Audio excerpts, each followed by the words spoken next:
Here's a video for how to replace a fastener on your fender liner on in this case, a 2011 Suburban.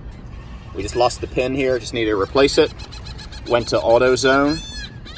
This is the correct part number, and we figured it out by removing an intact one from the other side.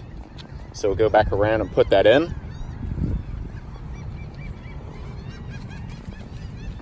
So this is where we removed one that was still intact, just to compare it and make sure we got the right part number. So make sure that this pin here on the end is pulled all the way out. And you just insert that part, pop it in like that, and then when that's in place, you just push in the center part. That's it, nothing to it. And to remove these, you just use a flat-headed screwdriver and back it out.